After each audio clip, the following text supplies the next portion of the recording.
Alright, so for this panel, we've got Eric coming in and busting his way through the door of the church.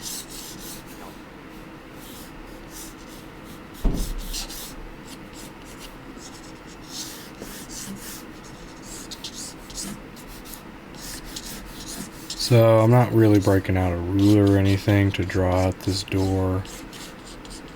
To be honest, I'm not really worried about it at all, but I still need to see it.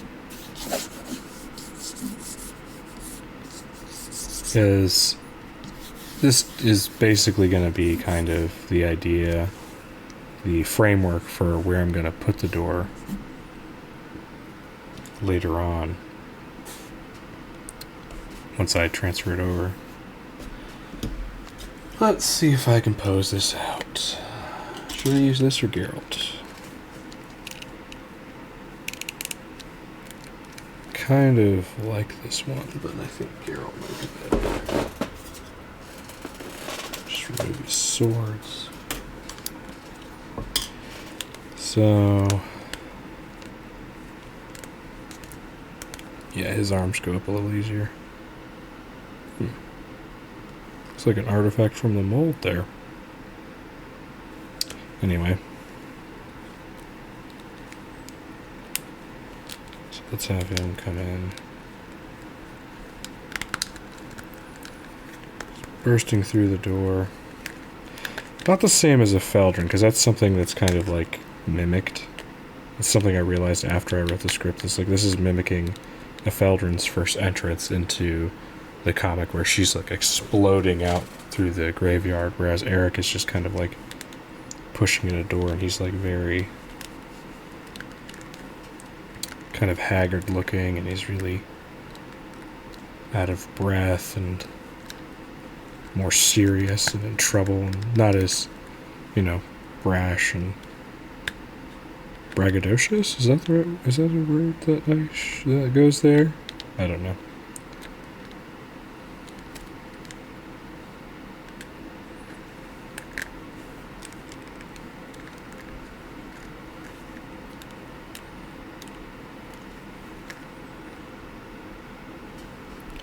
Something like that would work.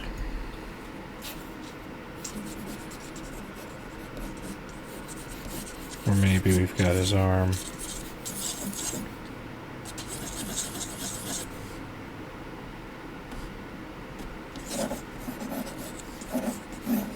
Kind of like that. Yeah. Kind of like it.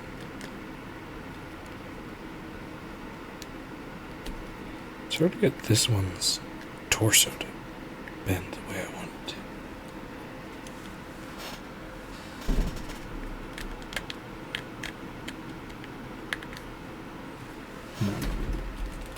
Swim back over. Oh no! It's fine. The arm comes off all the time. The arm comes off all the time on this one. Just pop it back in the socket.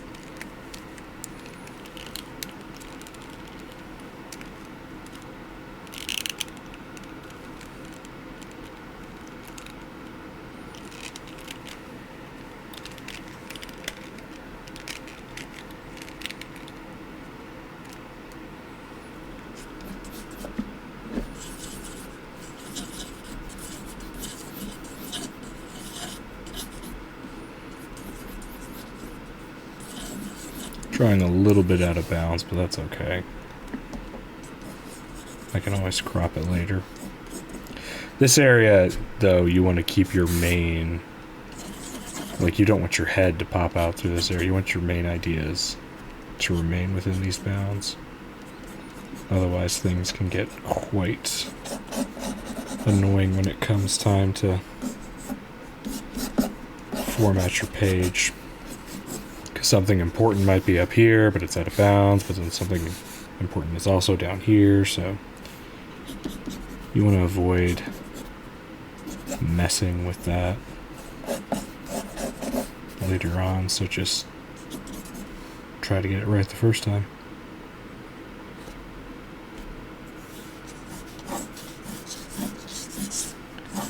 So the door opens up with a slam. There's Eric.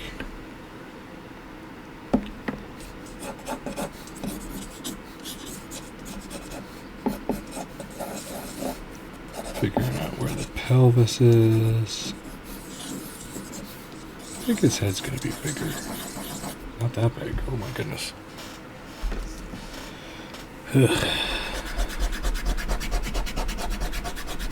Today's been the day for things to go wrong. So I fully expect this entire page to fall apart and I'm gonna have to start over. On camera, no less.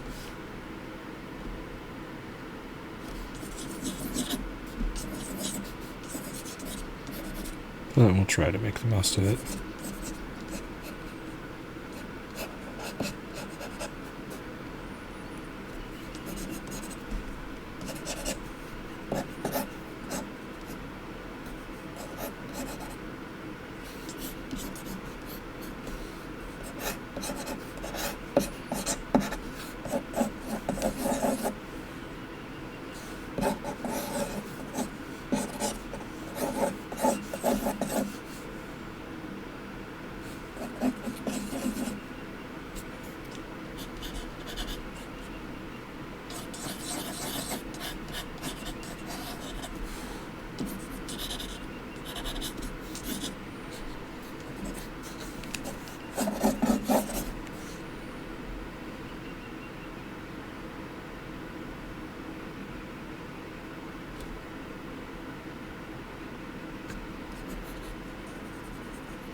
Kind of like he's leading in with that leg. Like so. I'm sorry if I've been quiet so long. I'm just trying to think through this pose. And I'm not used to having guests while I work.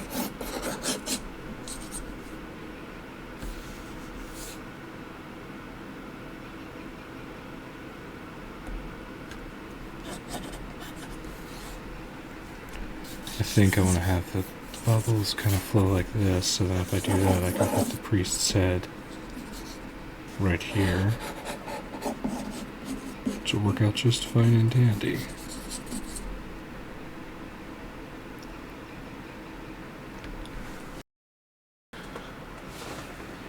Let's flesh out some more of this, because I don't think we're actually going to wind up seeing his feet all the way. So the floor is actually going to be here, which means the door is actually somewhat bigger than anticipated, which is fine. Again, it can be figured out later.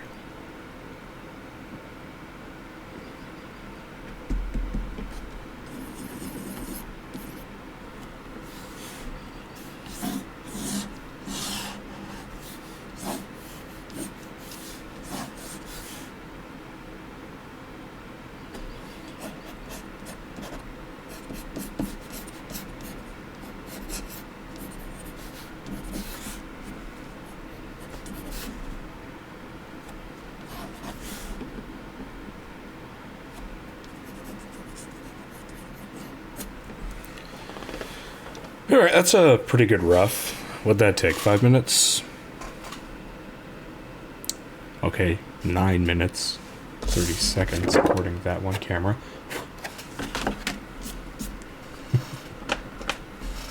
You can tell it's been a long day. I'm really kind of pithy. I think that's the right word for it. Been trying to use more intelligent words, but sometimes just reading words does not always give you the context for where they should go. Alright, let's see. This is a kneaded eraser, by the way. I need it for this scene here.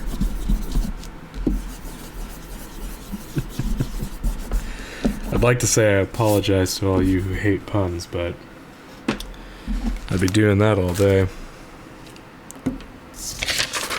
Here's the character design for Eric. I'm going to go ahead and I'm going to try to roughen some of his character shapes that are kind of unique to him outside of just the human body. Because what I've done so far here is just get the very rough shapes that most humans have, or at least the shape combinations that I want to communicate for this scene. So let's start off with roughing in some shapes here for the coat, because this is going to be kind of important as a scene element. And while I do that, I'm going to try to talk a little bit about Eric, because I don't think I've made a video yet. I don't know, I have yet to make it so far, but whether or not future me will make one before posting this is a very real possibility, so I'll talk a little bit about him, hopefully without detracting from that video. Hopefully I'll be able to forgive myself later. So Eric is the second protagonist of this comic, and he's very, very different from Ephedrine.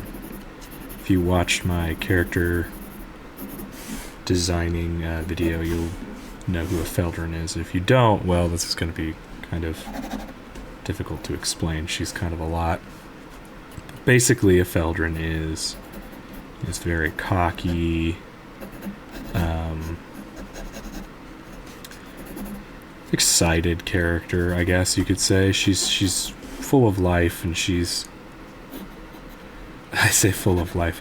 She's also, a ravenous warrior of incredible violence, but she is also, I don't know, very much on the positive spectrum of things, we should say. She thinks she can do it. She's, very confident in her abilities and what, she wants to accomplish. And then there's Eric. Eric is this character that I basically designed to be the complete opposite of Ephedrine, where he's more broody. He's definitely got more of a darkness about him. His past is a little more, I wouldn't say more tragic, because, it's comparing apples to apples, but he does have more of a connection to his past, whereas Ephedrine kind of just ignores her past. But the other thing with Eric is he's very concerned with his soul and morality, because he is a former priest, or actually a sin eater. And let me start with the beginning with him. What a sin eater is traditionally in folklore and such is essentially somebody who absorbs the sin of somebody who's passing on, and therefore allows them to continue on to the afterlife. In this case, a sin eater is somebody who was appointed by the former sin eater, who is essentially a member of the church. And their job is to do the same. They're supposed to absorb, any of the sins and wrongdoings of the person before they pass on. And the reason they have to do that, because they didn't always have to do that. This wasn't always a station. But the reason that they had to do that was because the world of the dead was cut off. The underworld was no longer accessible from the material plane where everybody lives. So, essentially, even if you, believed in the afterlife and were a quote-unquote innocent person, you still ran this gigantic risk of being consumed by demons, which now seem to just prowl the material realm willy-nilly. Why is that, Ruben? Well, it's part of the lore, and I'll get to that when I get to that, but we'll just, we'll say that it's the main crux of the story, and unravels a little bit too much just for this video. So let's just stick with what we've got here, but essentially, Eric is chosen to be a Sin Eater. And, you know, he's taken from a life where he was a peasant, you know, educated and didn't have much of a future, to being educated in the church. He's got a healthy bit of training as far as like clerical studies goes, and actual a little bit of magic, because sin eating is essentially it's like the blood bending magic in Avatar. Yes, it can be learned. No one, wants to. It's not a good thing to learn. Like, you learn that and you're basically just marking yourself. Because that's the thing. Sins are essentially like, it's like sugar for Americans. What sugar is to Americans, sins are for devils or demons. Essentially, it's just like, it's the snack that smiles back. Which is goldfish, but that is, why you need to have sin eaters in this world, because if you don't, your soul's gonna get grabbed and you're gonna get, tormented forever in the 9 hells. 9 hells? 7 layers of hell. 9 realms. I wrote this lore. I didn't write that lore. I stole this lore. No, I think there's... Are there 9 hells? 9 hells? Question mark? Oh yeah, there is 9 hells in Dungeons and Dragons. There's 7 layers of hell in Dante's Inferno. Okay, so I wasn't... I'm not a complete dingus. Anyway, because of this, Eric is a Sin Eater.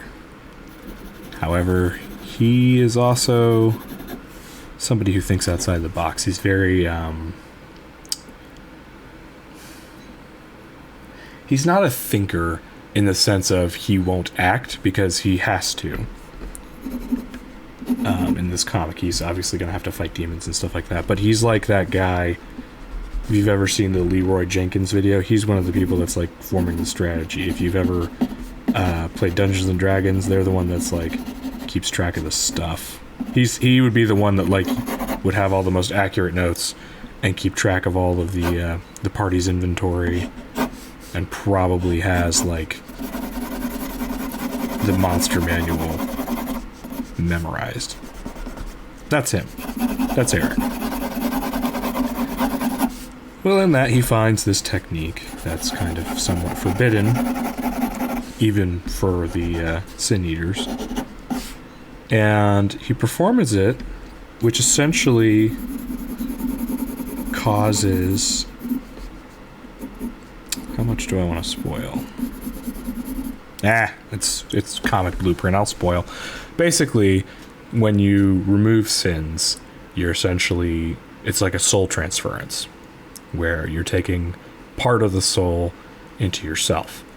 Whereas with Eric, he reversed that process and took the part of his soul, which was all of the sins that he had absorbed from that point, and put it into this one person who was like the Genghis Khan of the... Not Genghis Khan. Genghis Khan of the world. So he was like a a warlord. He had killed a ton of people, and he was essentially forcing Eric to, you know, set his affairs straight before he passed on to the afterlife. And he was threatening basically Eric's entire family and his life. And so Eric reversed that. It was Uno reverse. That's the best way. He just Uno reversed that, and essentially Ghost Rider penance stared this guy, which was cool because it meant that Eric basically had a second lease on life for a little bit. Until this one demon, I'm sorry, devil, there's a difference. Devils are like, they make deals, and they're, you know, they'll steal your soul and whatnot like that. But like a demon is more like it's like a low-level kind of gremlin. Demons are like imps and brutes and stuff like that, and then the devils are actually kind of competent. So this devil basically gets wind of Eric and what he's done, and she thinks it's such a great, I don't know, she sees potential, and she also knows that because he's essentially voided his contract as a Sin Eater to, you know, not judge other souls, even those that would be considered wicked by human standards. He instead, you know, essentially sent that guy straight to hell. And so because the thing with Sin Eaters is essentially the way they die is they absorb so many sins that they eventually get to the point where they're corrupted, and then they either die because their soul can't take anymore, or they you know, are put down because they start going insane. Another part of this lore, I'm trying to remember all of this, and it's like I'm also drawing, so I'm somewhat distracted. Can't win them all. But one of the things is like, okay, if you serve as a Sin Eater, chances are, if you're actually helping souls to the afterlife, your soul might be spared. Might. It's a big might. Because the mortals, you know, they don't know. This is just, you know, the system that they came up with to survive. And so I'm looking up reference. I'm not looking away. I mean, I am looking away to look up reference, but I'm not ignoring you. This is what happens whenever I just do, like, unedited stuff. I just start focusing on what I'm doing and what I'm drawing, and then I totally ignore the camera and the audience. And I feel a little bit bad, but then at the same time, you know, this is how I work. So anyway, the devil sees, which I won't reveal who the devil is yet because I don't actually have all of her lore figured out, essentially sees that, you know, Eric's soul is once again completely free of the Sin Eater bond. Not Soul Eater. That's copyrighted. So she decides essentially to enact Hell's judgment, because her whole deal is like suffering. She enjoys watching people suffer. And because, you know, the underworld isn't there to really say what he did was wrong or right, she decides, oh, you know, I'll do them a favor. And she essentially curses Eric with the sins of 1,000,000 souls. Which, for any other mortal would immediately kill them. But for Eric, it just prolongs his suffering, and that's her whole thing. She doesn't want him to die. She wants him to live a long life of pain and frustration and utter and total humiliation that he, somebody who used to save people, is now like a walking contradiction. Because now he can't really use his magic because it's twisted. He can't really do anything for anybody because now that he has, millions of souls, any demon that gets close to him, or if he's anywhere close to a town, he's essentially attracting all of the hells to come and find him and just destroy everything around him. So he's constantly on the run now. He's constantly on the move, which makes him kind of reliant on other things. So now, instead of reliant maybe so much on the abilities he used to have, which I think of him kind of like a cleric from D&D. You'll notice I use D&D a lot for kind of my understanding of magic, just because like the rules are like so well set.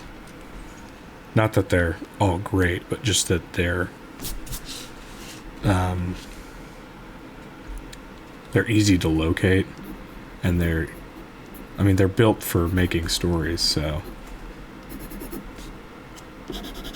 why not make a story with it,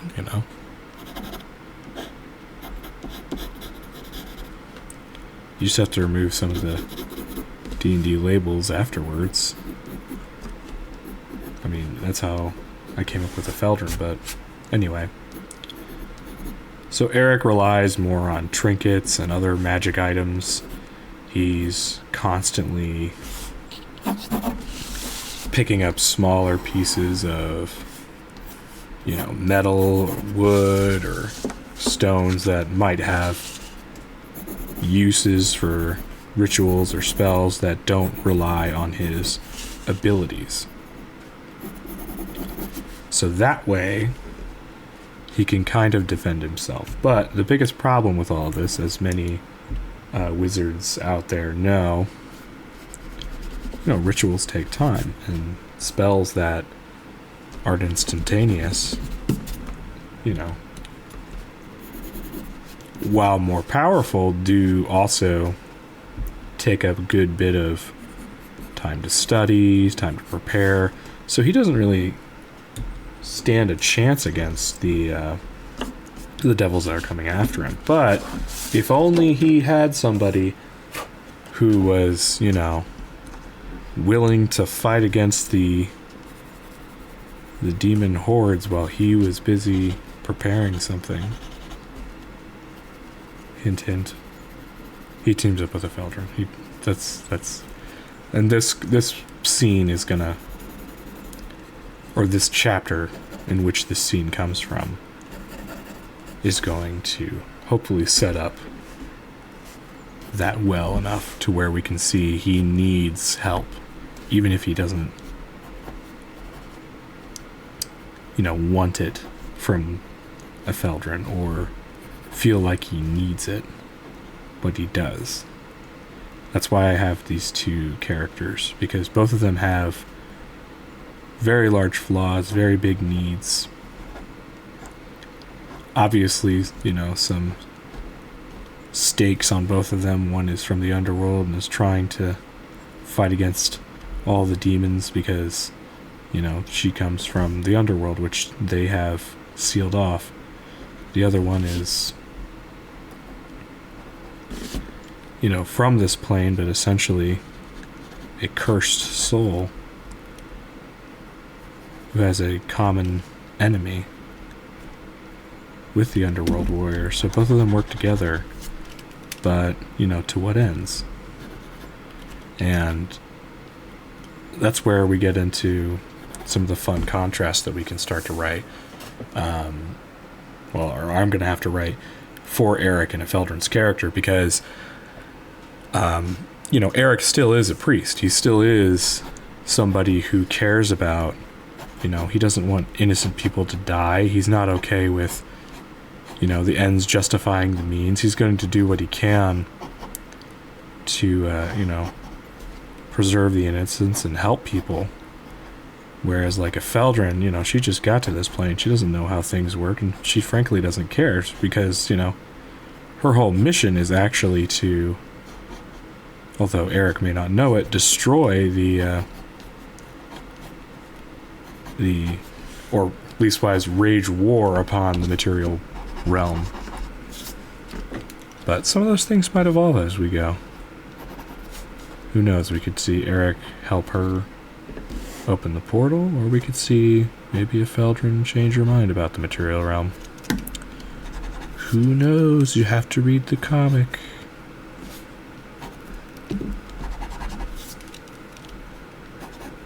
So you can see I've swapped over to my mechanical pencil. This is a 05.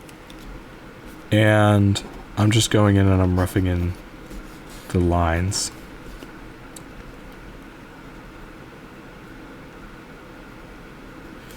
And this is the stage where it's okay to start getting a little more concerned with details. Were this a bigger page, I might go ahead and erase everything lightly and then draw over top of it. But seeing as it's the size that it is, which isn't a bad size, it's just when you're working on a larger page, sometimes your sketching can get a little bit too overwhelming. And you want to be able to use as much of the page as possible for final, informed artwork rather than rough lines that you'll have to retranslate. But overall, I think part of the style I've come up with for this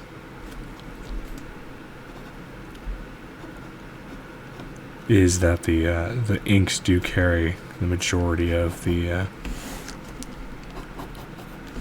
actual form, and that's no excuse for me to say to make crappy work or crappy pencils. What I'm trying to say is that when I'm working on 11x17 comic book paper, there's a lot of things already going on, and so I want to have the minimal amount of lines on that page so that when I come to ink, I can just look at it and immediately know. Whereas this, it's a little bit smaller. Yeah, it can get more busy, but at the same time, that busyness sometimes helps create some detail. And I don't know, for me, I just broke it.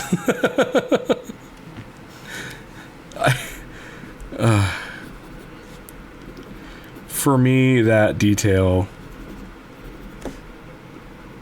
that little bit of messiness is okay on a smaller piece of paper, because it's not like I'm breaking everything down into smaller panels. Instead, I'm, taking my time with just one panel here.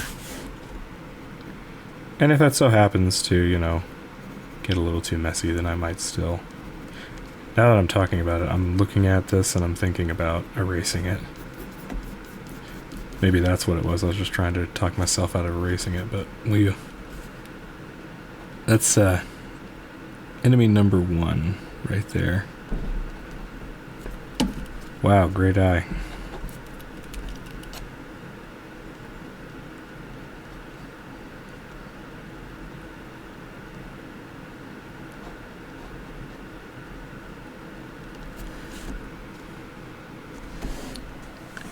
How does it look on this camera? Not bad. I think his hair isn't quite right.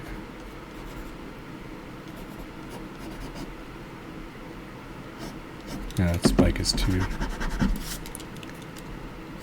far up.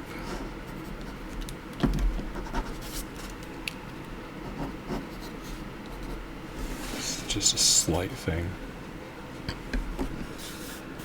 Alright, I'm going to have him be grabbing the edge of the door. I think that's a better way of showing this arm. Kind of been avoiding it. So, I need to get my hand. So, if he has twisted his wrist like so, he's grabbing the door, the side of the door, like so. And oh, that's it. It looks about right.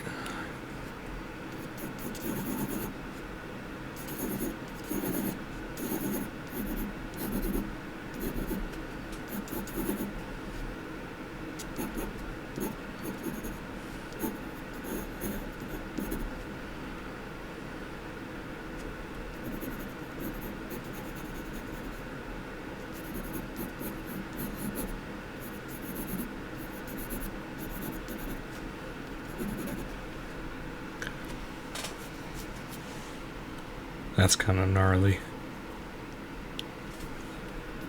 Not in a good way.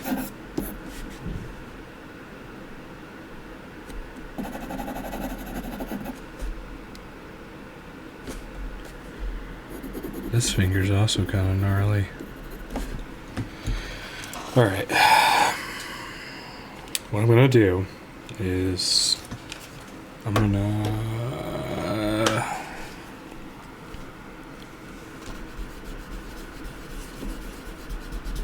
if this stage is not clear now, it will not get any clearer in inking.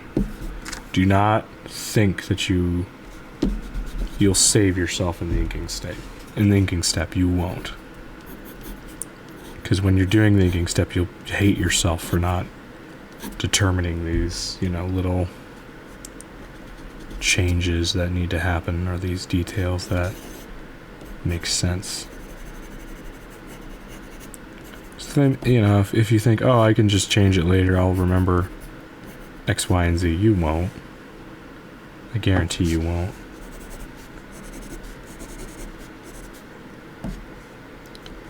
So just swallow your pride and erase. You'll be glad you did.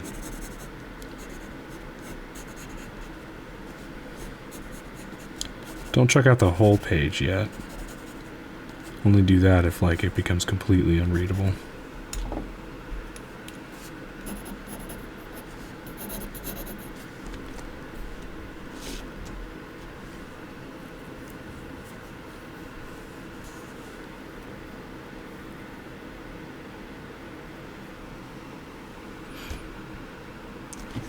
If he's grabbing the door, I think that makes him look more like he's closing it. So the difference between using a rubber eraser and a knead eraser, you can see it's kind of fading. Rubber eraser, elimination. Complete and total wipe. Destroy anything that was there before. That's why I keep both. So it's like if I make, it's a small mistake, or it's, something I need to redefine, then there's the total reset. I'm like, nope. Ain't worth saving. Start over. Sometimes that's the case. And you need to be honest with yourself. Because, so much of the time, maybe you're used to drawing just one scene or one character. And then you sit down and you try to do a 40-page comic. Suddenly, you're getting real bored of drawing a scene, and you're like, yep, that's good enough. And good enough, it's some dangerous words to throw around, let me tell you. But at the end of this video, I'm going to say, oh, this is good enough. But honestly, that's something that you want to look out for in your own process and in your own mind. The amount of satisfaction you have in your work, but also, I would say, apathy. Because it's like, oh, the anatomy's not right. That's okay. Oh, the the colors are a bit, janky. Yeah, that's all right. That's all right is not going to help you. It's not going to push you. It's not going to make you a better person. It's not going to make your art better. There's no magical formula that you'll just stumble upon because you made just all right art. You gotta study, you gotta think. You gotta put yourself in difficult scenarios and situations.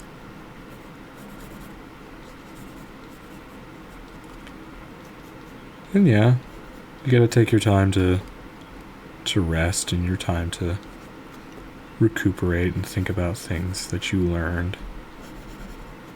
Give yourself a little bit of leeway for the stage that you're still in. But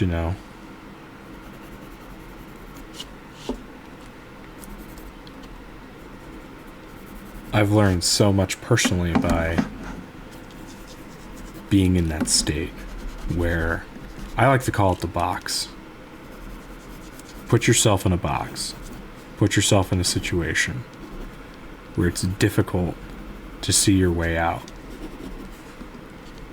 Because, that's the only way that you're going to grow, because the way the human mind works is it'll go into a mode where it will eventually figure a way out and work its way out of the box, work its way out of the scenario, it'll do what it can to survive. So that's why sometimes when I was in school, I'm like, I'm going to do this project. And they're like, do you know how to do this? No, not really. I'll figure it out. And I would. And I would get very good grades because, the creativity side of things wasn't the problem. The problem was there was a lot of things that I didn't know about art, and there was a lot of things that I didn't know about when it came to creating art. And that kind of bugged me, so I found that if I put myself in a difficult scenario where I had to learn that thing, I would learn it. So, that doesn't apply for everything, of course. You don't learn how to not be afraid of sharks by throwing yourself into the shark pool, but the ocean. I don't know, maybe there's a shark pool out there. But at the same time, you don't want to shy away just because you think you can't or you've never done it before.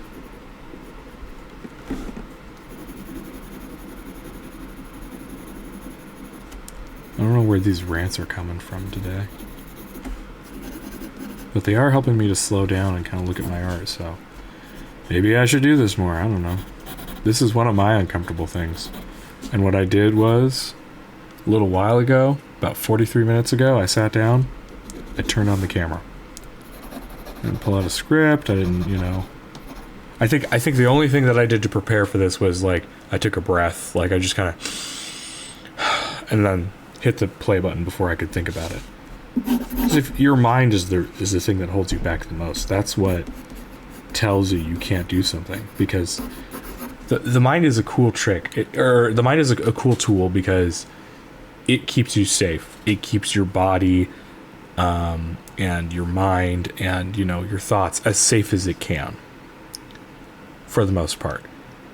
What it does, though, so much of the time, because most of the time when your mind says don't walk into the street because there's traffic, you'll get hit, you'll die, it goes into, I think, an overactive mode because we live in such a safe time.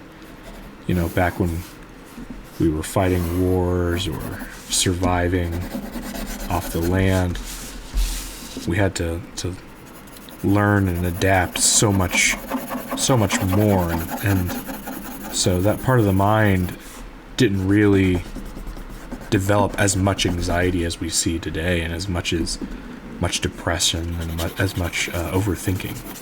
That's not to say it didn't exist. I'm just saying I think that's partially why we see it more and more today, because people are not put into threatening situations. They're not put into difficult situations where they're forced to survive and forced to learn to adapt. And so because of that, it kind of stunts their ability to, you know, try. Stunts their ability to want to. Because their mind's been sitting there thinking up scenarios, thinking up, you know, issues. And sometimes that's exacerbated by, you know, mental illnesses or other scenarios, and I'm not belittling that at all. We're trying to say that's, you know, that's something that you can just overcome because you put your mind to it and you be a man. Instead, it's I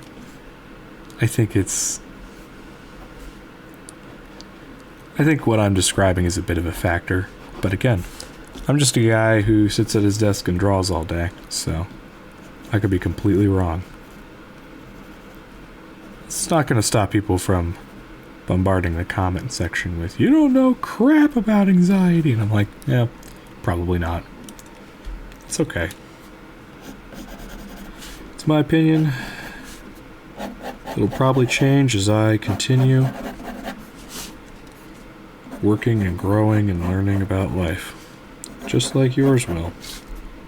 If you're a healthy human. If you're a unhealthy robot, well, beep boop, I guess.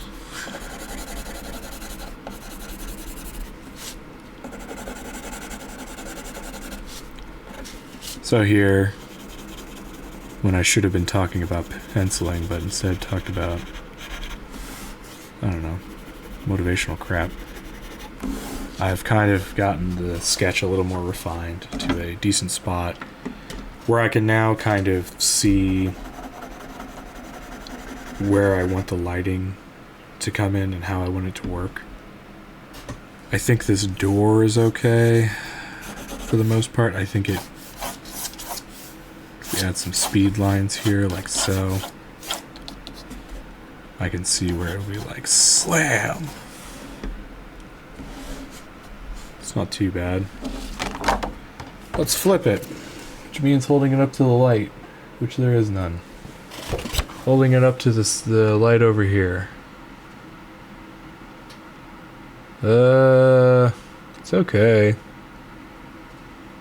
See a few things that aren't great.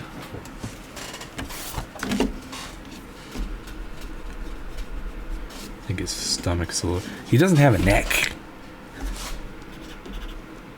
But then I also have him leaning forward. I don't know. I might go in digitally and just take his head and go like up.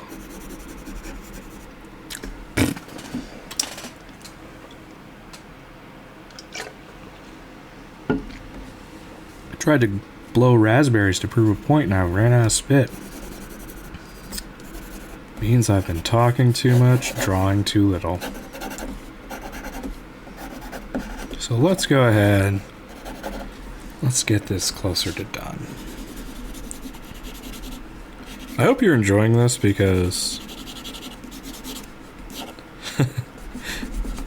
it's an odd experiment for me to record myself talking while I work, because usually I will do this probably in half the time because I'm not talking, because I'm not thinking about anything other than this. Like I said, it does cause me to slow down a little bit, which is good. It means I'm spending more time looking at the art, thinking about it, thinking about what I could do better. That's the optimist. He doesn't get to come out too often. He usually gets locked into a little closet. That's where I keep my little optimistic voice. I'm like, ha ha.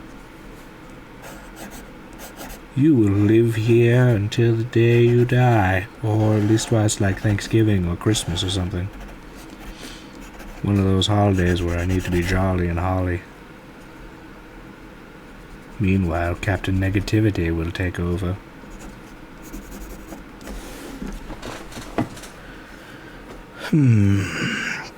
I think overall, what I'm gonna do digitally for the background, I'm gonna make this door a lot taller. And I think in turn, I'm gonna make him a little bit taller when yeah. Here's the thing. When it comes to, this digital age, you can make a lot of changes to your penciling and save yourself some of the mistakes in like Photoshop and whatnot. It is not something that I would lean on too heavily, just because, you want to get in the good habit of making good drawings, and you don't want to get stuck with, oh, I can fix it in post, because that's what that is. So I can fix it in post.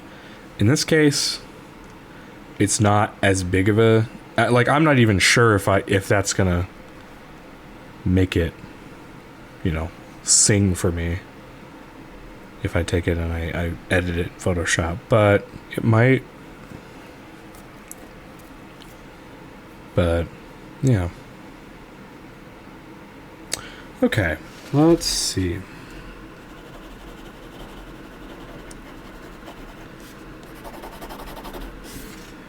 I think overall I'm pretty happy with it.